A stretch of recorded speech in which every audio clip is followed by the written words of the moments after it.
这样的身手去看守所作案，岂不是轻而易举？可是我们不能因为人家有这个本领，就武断地认为他是凶手。哦，当然不会。但是有一个怀疑对象，总比漫天撒网强吧？这个巴比哪吒，最近我可要重点关注一下。那我呢？你有什么工作交给我呢？当然有了。这几天你要多跑几趟银行，主要是外资银行，查一查有没有小丸子的账户。嗯，好。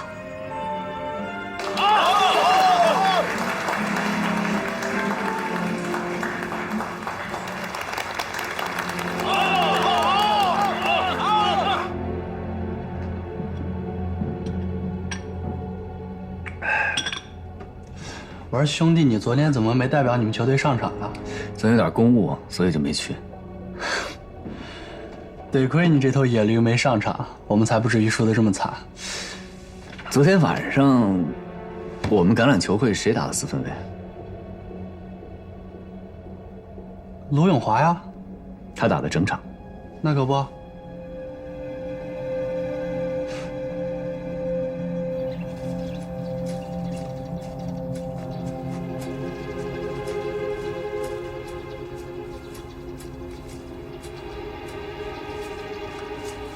这下了一晚上雨，球场糟蹋的够呛啊。昨天晚上几点开的球啊？晚上9点一直打到11点。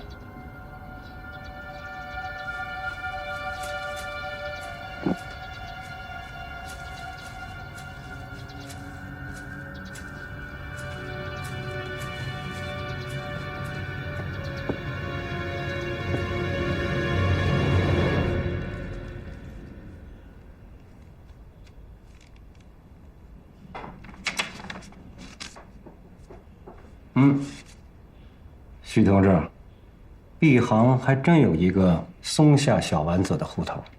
啊，是吗？那他在你们这儿有多少存款？好，我看看啊，存了200美金，不过他已经销户了。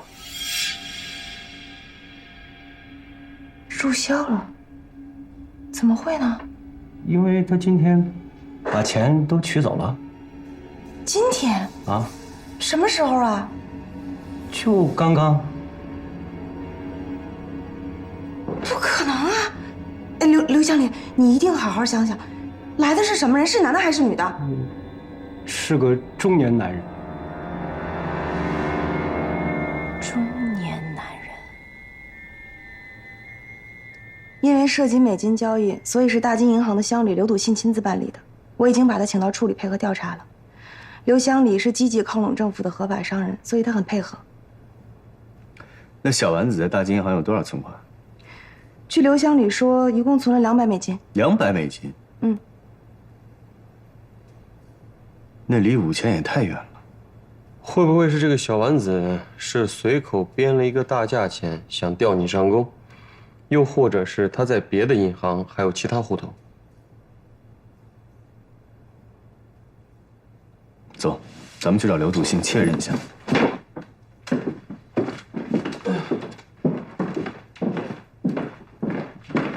刘兄，麻烦你帮我们仔细看看这些照片里有没有去你银行取过钱的人。好。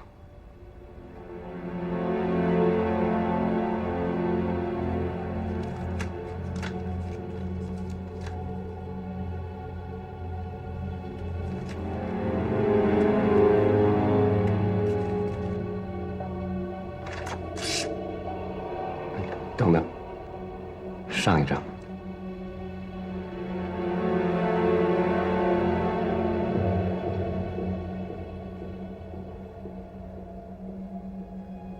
就是这个人。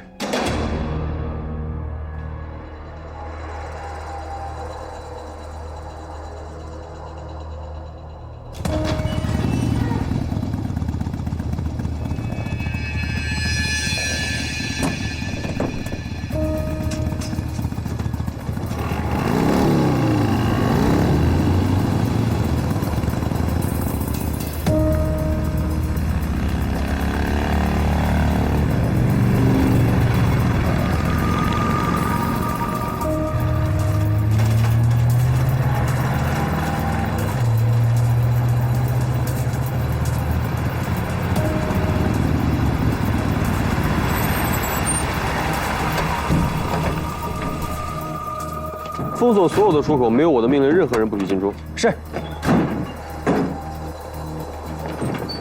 封锁所有出口。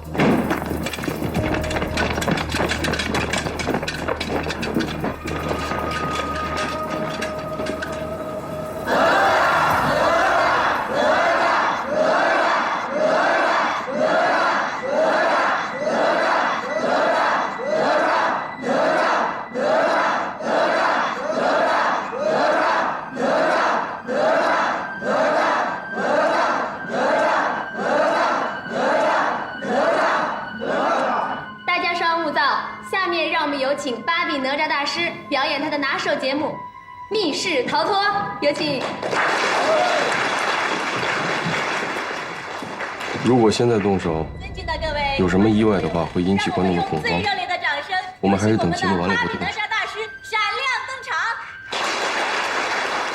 小雪，你去后台等我。好。叶律，咱们俩一人守一个门。行。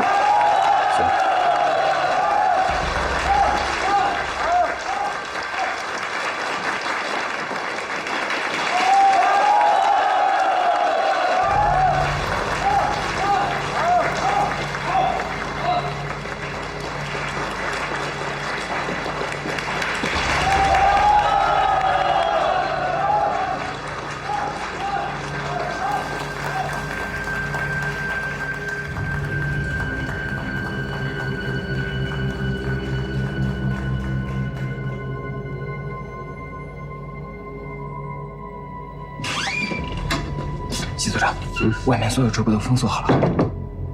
谁让你进来？出去。下面呢，有请2位观众上台，可以亲自用这根绳子把哪吒大师捆绑在后面的那根柱子上。请问有谁愿意啊？我愿意，我愿意。好，有请。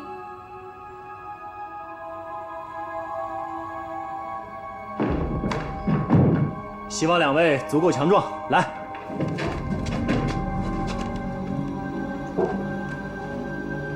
绑警线。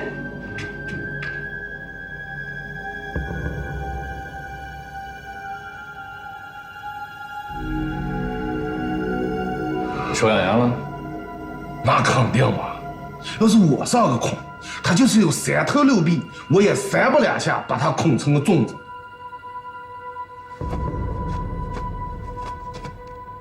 好的。下面再有请1位观众上台来检查一下这个绳子是否正好穿着便装，请问有谁愿意上来？我。好，有请。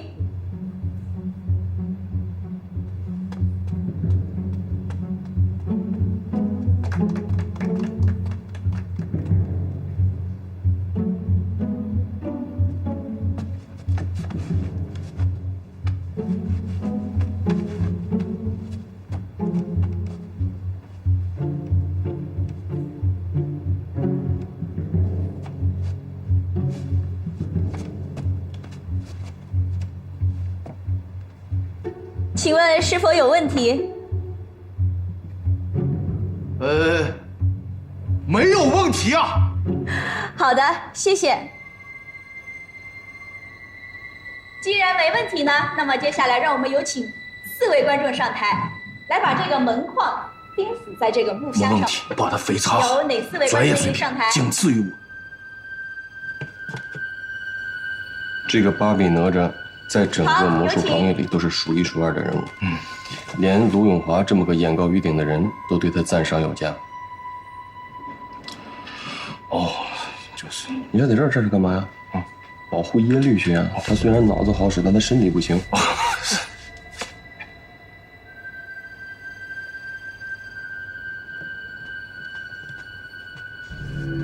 大家可以同时检查一下这个木箱是否是密闭的。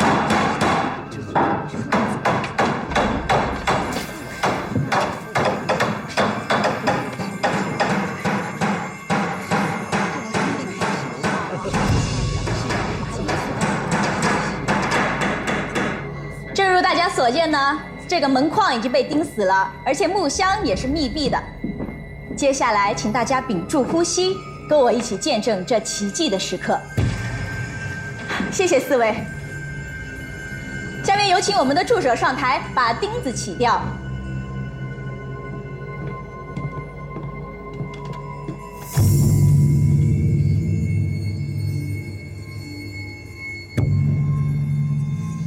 面，请大家跟我一起倒数3个数，3、2、1。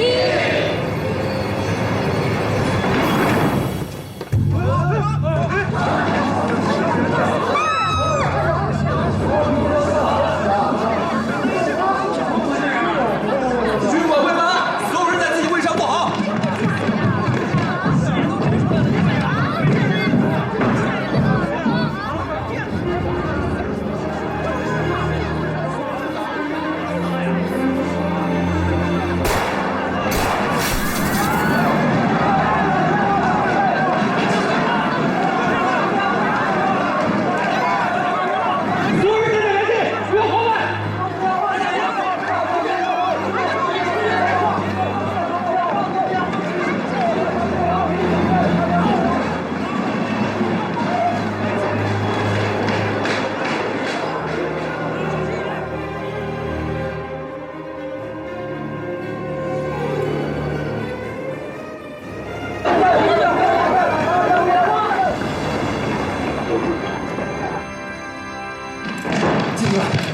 往外跑的观众太多了，我们没拦住。发现枪手了吗？还没有。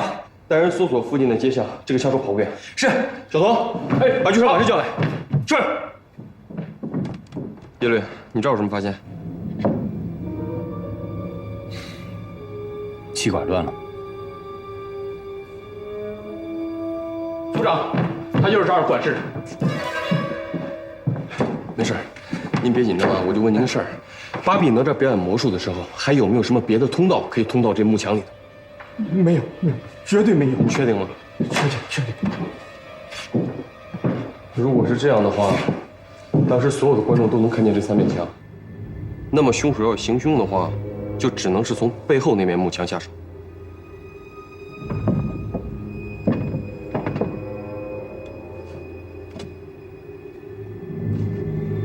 我觉得不可能，凶手不可能在这么短的时间内，在众目睽睽之下把这块木板拆掉，作案，再把木板拿钉子钉起来。这就见了鬼了。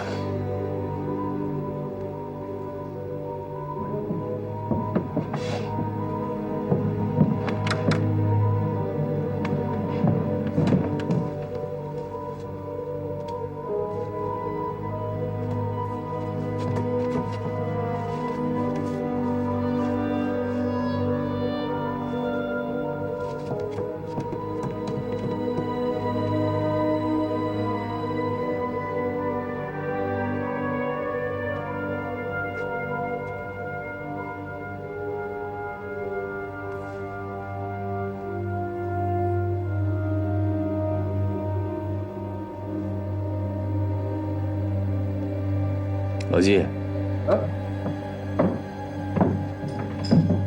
什么？这是刀牌。那这么说，巴比哪吒有可能是自杀。从他脖子上的伤口来看，完全符合这片刀片。别大了，把管事带到花间间等我。是。小雪啊，你以前不是医生吗？在王法医来之前，你看看能不能从他的伤口上发现什么新的线索。好。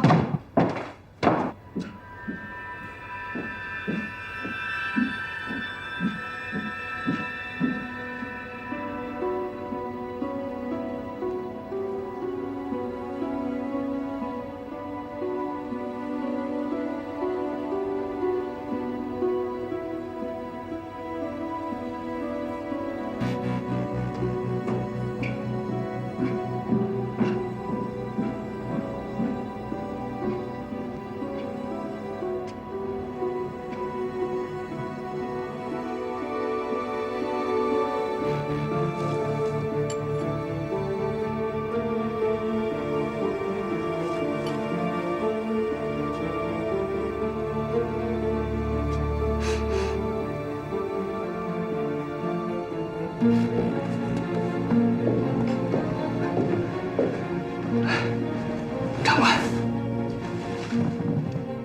巴比哪吒在你们这儿登台多久了？回长官的话，自打解放前就在这里了，大概也有4、5年的时间了。那你们应该算是老相识了。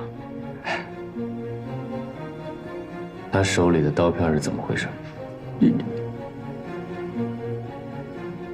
人命案，还敢隐瞒？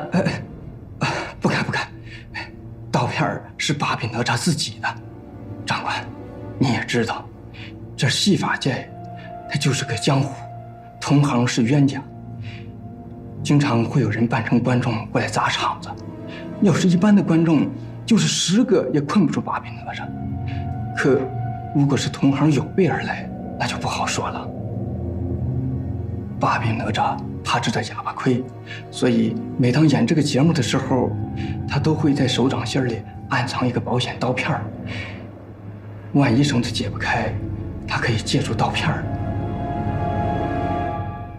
他2个手是被反绑的，怎么借助刀片？长官，绑着的是他的手腕，不是手指。他的手指还可以动。他们这些变戏法的本身就比常人的手指灵活，刀片又非常小，所以就算绑着他的手腕，他也可以利用手指的力量，把刀片完全在背后利用得很自如啊！我亲眼见过，2下子的事儿，绳子就断了。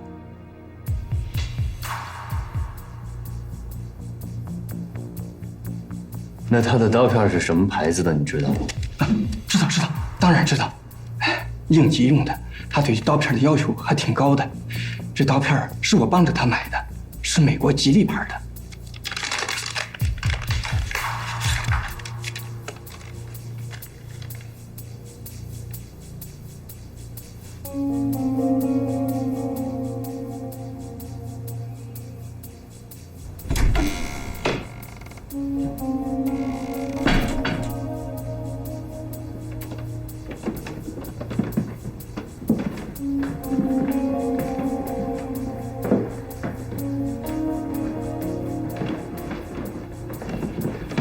老总啊，巴比哪吒就住在这里。知道了。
耶律，临时报告出来了吗？出来了。死者伤口集中于颈部，一共有7处之多，致命伤是其中1处，切断气管导致窒息死亡。死者身上除了颈部的伤口外，没有其他伤痕。胃溶液检查了吗？检查了，没有发现毒物，血液中也没有。你看一下。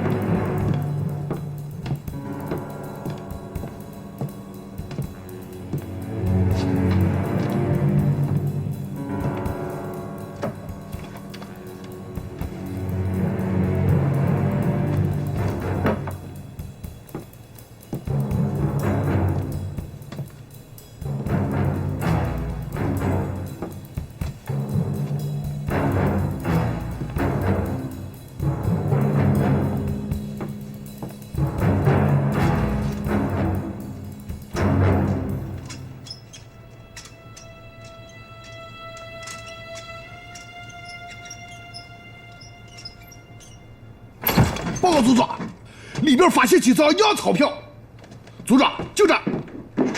那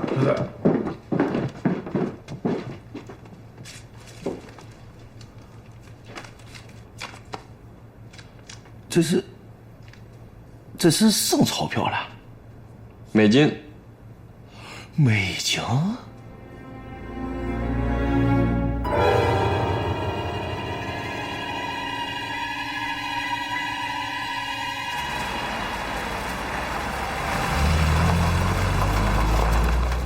根据我的推断，案情应该是这样的。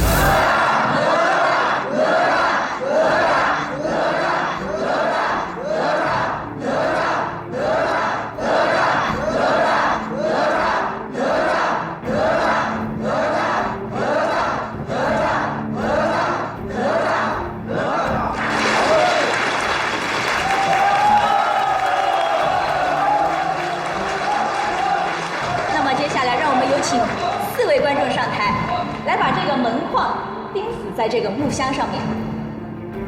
正如大家所见呢，这个门框已经被钉死了，而且木箱也是密闭的。接下来，请大家屏住呼吸，跟我一起见证这奇迹的时刻。当我们到达剧场以后，被正在台上表演的巴比哪吒发现。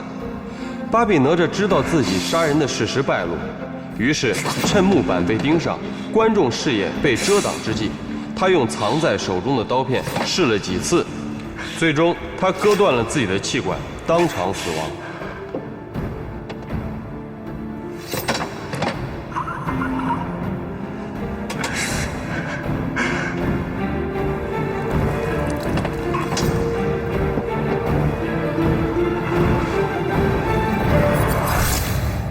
法医的解剖结果显示，死者的伤口符合单刃刀片的特点，由此我的结论是自杀，畏罪自杀。叶志奇啊，谈谈看你的看法。老纪分析的天衣无缝，我这儿也没什么好解释。更何况那200美钞就是在巴比哪吒家里搜到的，赃物、动机都有，凶器也对得上，所以畏罪自杀是完全有可能的。那动机是什么呢？巴比哪吒为什么要冒险杀死小丸子？而且他是怎么知道小丸子的手里竟然有美元的存单？这种问题还用问吗？这不是明摆的吗？叶立奇啊，不是每一个人都是侦查天才。对于你来说是明摆着的事情，可对于我们这些没有学过刑侦的人来说，就是想破脑袋也想不明白啊。我也想不明白。我也想不明白。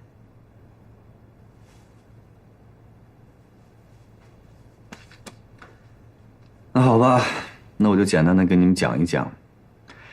这200美钞本身就是巴比哪吒的钱。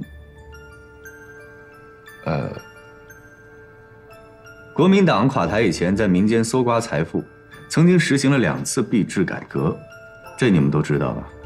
当然知道，先是法币改成金圆券，然后是金圆券改成银圆券，每改一次，百姓手里的财产就缩水几分。所以呢，对于老百姓来说，把钱换成金银外币才是最保险的选择。可是国民党政府早就想到了这一点，他们严禁民间持有金银和外币，必须按照他们的牌价换成他们的货币。我记得那个时候大街上每天都在枪毙经济犯，其实都是一些私藏金银和外币的普通老百姓。所以呢，像巴比哪吒这么有名的魔术师手上肯定是有积蓄的，那么他要不把这些积蓄换成美钞，就会贬值。而中国银行又没有这项业务，它只有去外资银行，而外资银行又一律不对中国老百姓提供兑换存储业务。你听明白了吗？我大致明白了，你是想说，巴比哪吒用小丸子的名义把他的财产换成了美元，然后存在了银行里。虽然小丸子是个妓女，可她毕竟是日本人。小丸子敢开价5000美金收买我，这说明有不少的人利用他的身份去兑换资产。你的意思是说，小丸子想霸占巴比哪吒以他的名义存在银行里的美金，所以巴比哪吒才下了杀手？你说的对。我还有个问题啊，你说巴比哪吒是以小丸子的名义把钱存在银行的，那么他又是怎么把钱取出来的呢？银行是人开的，是人就有弱点。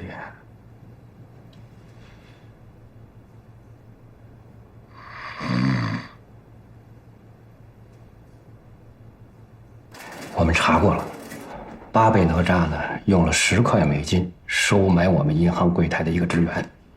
他说那存单上的人是他老婆，现在身患重病，所以我们的职员就把钱给他了。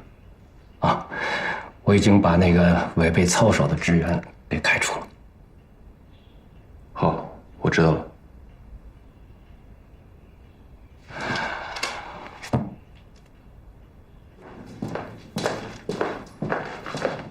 处长，这个是小丸子，还有这边是巴比哪吒，这2个案子，您看是不是可以结案？好。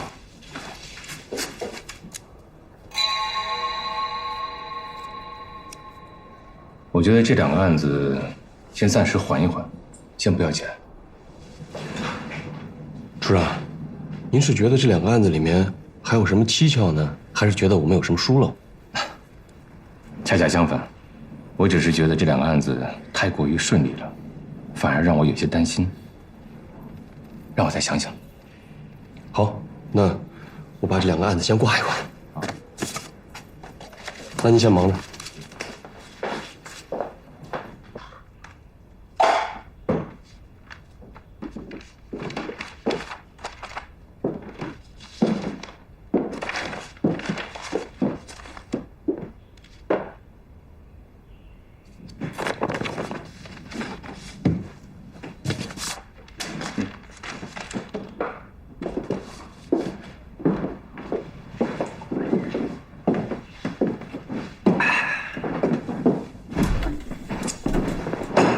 哎，忙着呢。季组长，谢谢。这个巴比哪吒还有小丸子的案子，你抽空再梳理一下，看看有没有什么疏漏。不是就结案了吗？秦处说这2个案子太顺利了，怕有什么不妥。懂什么呀？哎，你说话稍微注意点。秦处从事了那么多年的地下工作，这种人的直觉最准。再说了，小心没大错，听话啊！再梳理梳理，走了。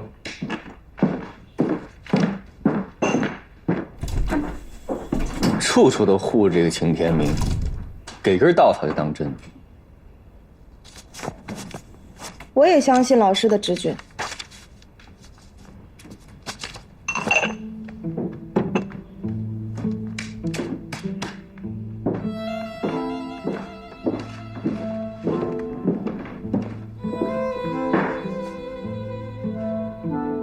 你说什么？你也觉得这个案子办得不扎实？我觉得老师说的对，所以我也相信他的直觉。直觉？他直觉这么准，那你跟他去学直觉好了，跟我学什么推理呀？他直觉那么准，当初会被我抓住？叶绿琪，你别太过分了。你别动。耳朵上毛细血管扩张，眼睛瞳孔微微放大。刚才说到他的时候，还下意识地舔了一下嘴唇。你是不是喜欢他呀？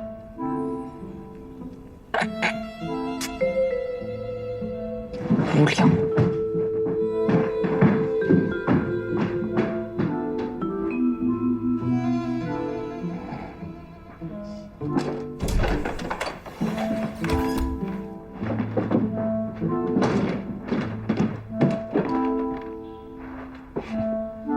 直觉。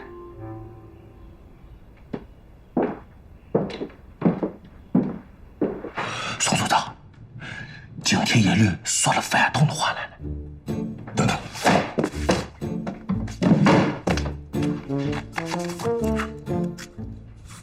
都说什么了？给我讲讲。他说了非常非常非常非常反动的话。嗯，他说呀。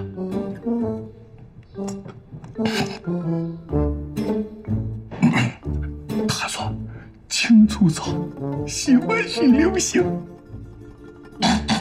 啊！哎，是，咱们村里的我也学习学习。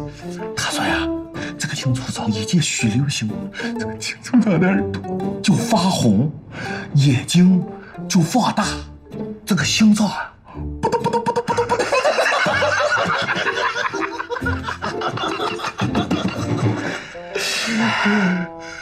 太反动了。是。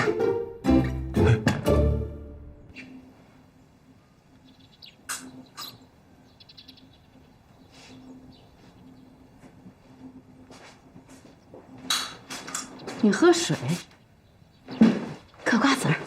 大妈，这都几点了？您儿子什么时候回来啊？应该说话就回来了。我刚才让人给他烧话了，让他早点回来。我儿子可听我的话了，你知道吗？只要我说的话，他不敢不听。只要他现在呀，大小是个管事儿的，而且他们那处长可器重他了。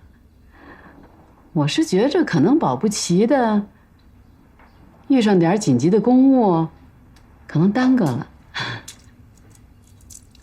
要不你在这儿，你嗑着瓜子儿，喝着茶，我去迎迎他去，不急呢。咱晚上吃饺子啊，你看看啊。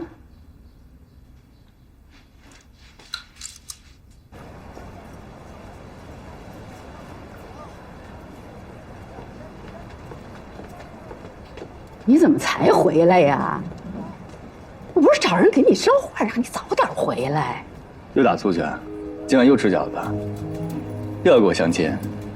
胡同口老张的侄女在私立医院当护士。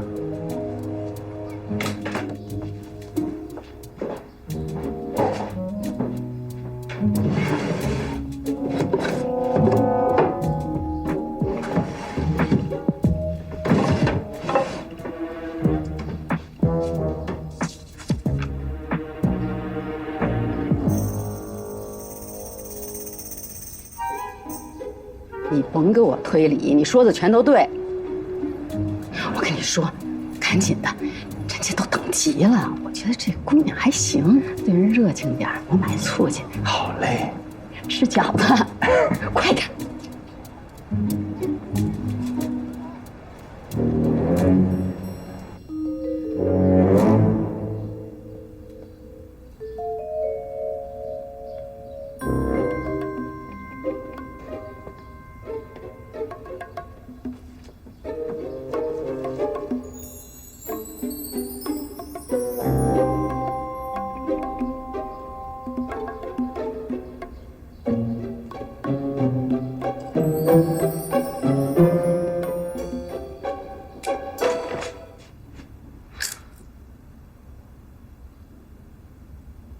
你好。我说你怎么一个月工资这么低啊？连我们医院的见习医生都不如。那是啊，我们杀人的怎么能比上你们救人的呢？你怎么还杀过人呢你？啊，我们在巡捕房干的人，谁没杀过人？哎呀，我怎么忘了？今天刚杀了2个人，手都没洗呢。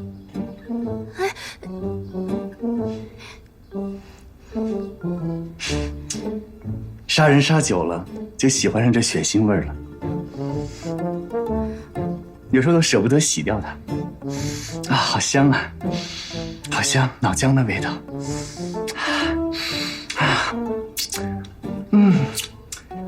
咸咸的。你尝尝。干嘛？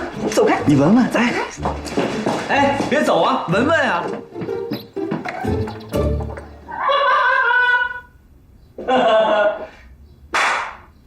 哼。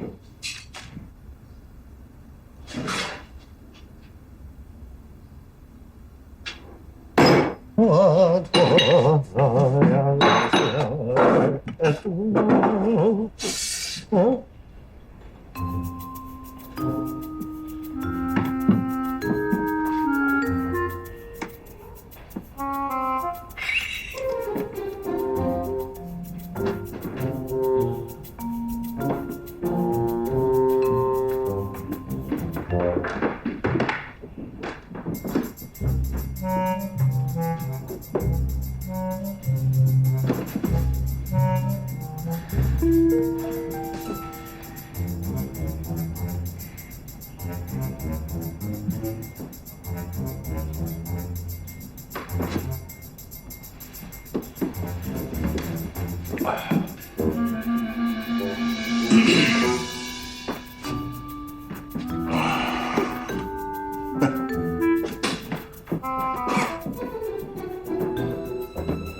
有什么线索吗？没线索，我擦地了。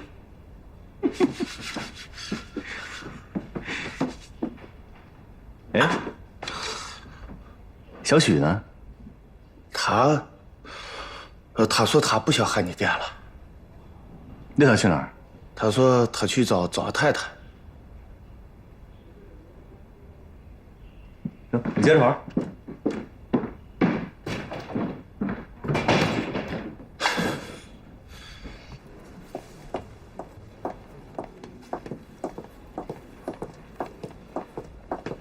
小许同志，去哪儿？我已经请示过领导，正式退出你的小组，所以我没有义务向你汇报。哎，我跟你说，去张太太那儿没用，马扶摇不会那么傻的。留在你这儿，我觉得自己更没用。你说什么？你不觉得自己有问题吗？我有什么问题啊？好，既然你问到我了，那咱们就好好说说。自从到了你这儿，你就没教给我一件重要的事情，你让我觉得自己特别没用。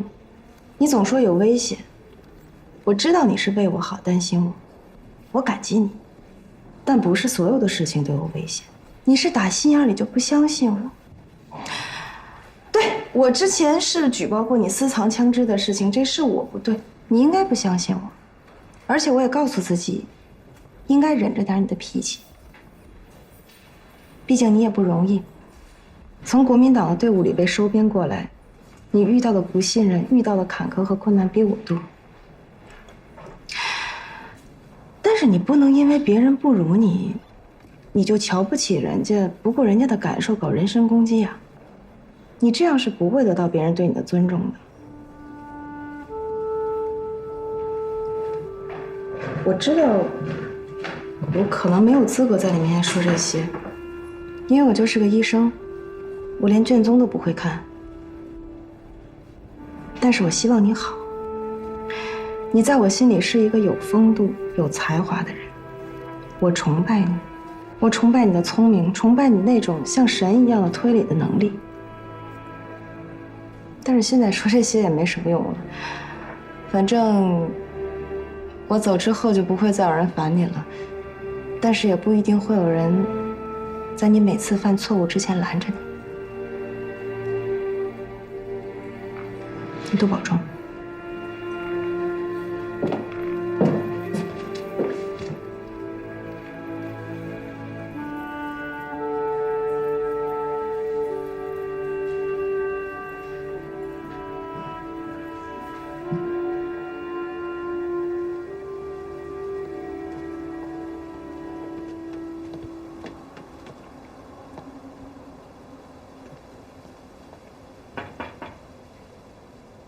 谁呀？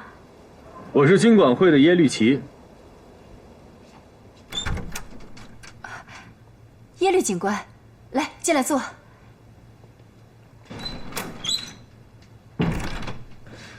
小许同志呢？徐长官，他没来呀？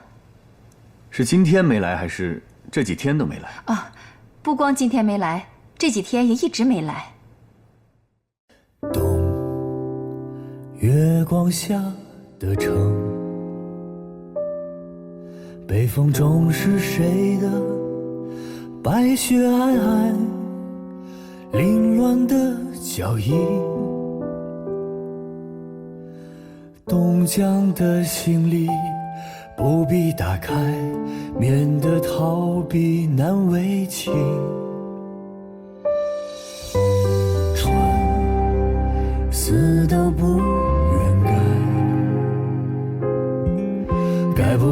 总是对我很慷慨，交给我的心，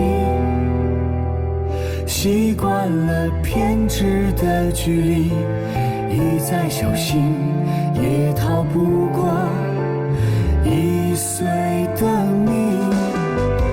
在哪里等着你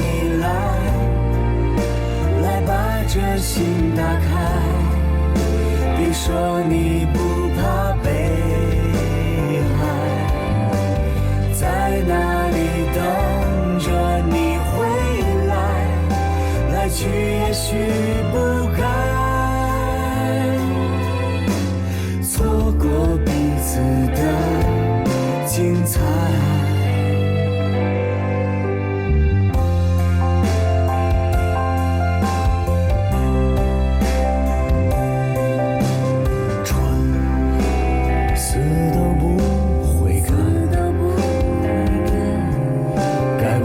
总是对你很慷慨，交给你的心，天真的跑进风里，不再小心，一路上逆风而行。在哪里等着你来把这心打开，说你不愿被爱，在哪里等着你回来去也许不该错过彼此的精彩，在哪里等着你来把这心打开，别说你不愿被爱，在哪里等着你回来去也许不该错过彼此的精彩。